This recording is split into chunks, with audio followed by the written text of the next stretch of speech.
सोचो, एक वक्त था जब दुनिया का नक्शा बिल्कुल अलग था।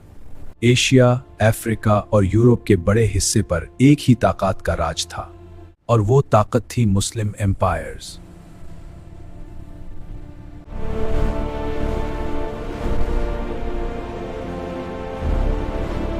ऐसी सल्तनतें जो इल्म, ताकत, साइंस और इंसाफ में दुनिया से आगे थी।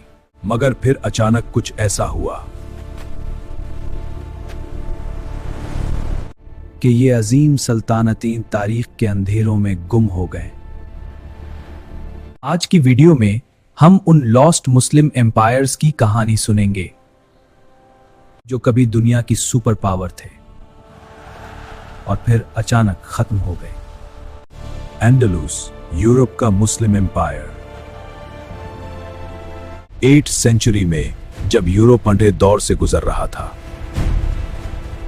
तब स्पेन में एक इस्लामी सल्तनत उभर रही थी, अल अंदलुस। यह सिर्फ एक हुकूमत नहीं थी, यह इल्म का मर्कज था। कॉर्डोबा और ग्रनादा जैसे शहर दुनिया के सबसे एडवांस सिटीज थे। उस वक्त कॉर्डोबा में स्ट्रीट लाइट्स, लाइब्रेरीज और यूनिवर्सिटीज मौजूद थे, जबकि यूरोप के कई शहर अभी अंधेरे में डूबे हुए थे। हजारों किताबें, साइंस, मेडिसिन और फिलॉसफी, सब यहां पर डेवलप हो रहा था। मगर फिर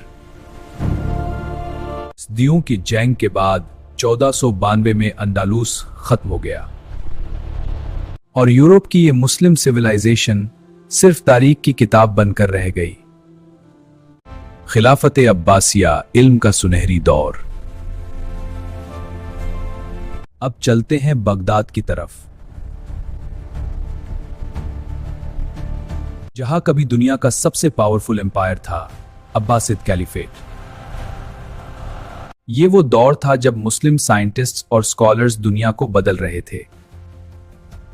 अलजेब्रा, एस्ट्रोनॉमी, मेडिसिन, यहां से दुनिया तक पहुंचे। बगदाद में एक जगह थी, बैतुल हिकमा। ये एक ऐसी लाइब्रेरी और रिसर्च सेंटर था जहां दुनिया भर के स्कॉलर्स काम करते थे। मगर फिर 1258 में एक तबाही आई। मंगोल आर्मी ने बगदाद पर हमला किया।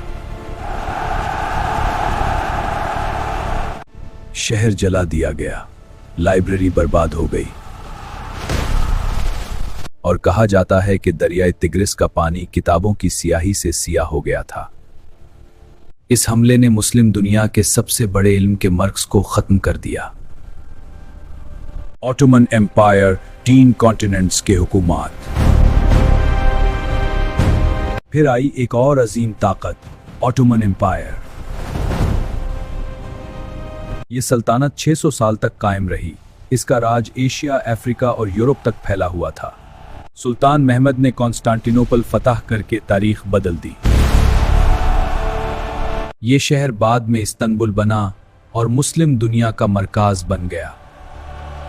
ऑटोमन आर्मी दुनिया की सबसे पावरफुल फोर्सेस में से एक थी, मगर वक्त के साथ इंटरनल कॉन्फ्लिक्ट्स, पॉलिटिकल प्रॉब्लम्स और यूरोपियन पावर्स के प्रेशर ने इस एम्पायर को कमजोर कर दिया। और फिर 1924 में ऑटोमन खिलाफत खत्म हो गई। 600 साल की सल्तनत बस तारीख का हिस्सा बनकर रह गई। मुगल एम्पायर, हिंदुस्तान की अजीम सल्तनत। अब चलते हैं साउथ एशिया की तरफ। यहां उभरी एक और जबरदस्त मुस्लिम एम्पायर, मुगल एम्पायर। बाबर से शुरू होने वाली यह सल्तनत अकबर, जहांगीर और शाहजहां के दौर में अपनी पीक पर पहुंची। इस एम्पायर ने आर्किटेक्चर, कल्चर और एडमिनिस्ट्रेशन में नया स्टैंडर्ड सेट किया।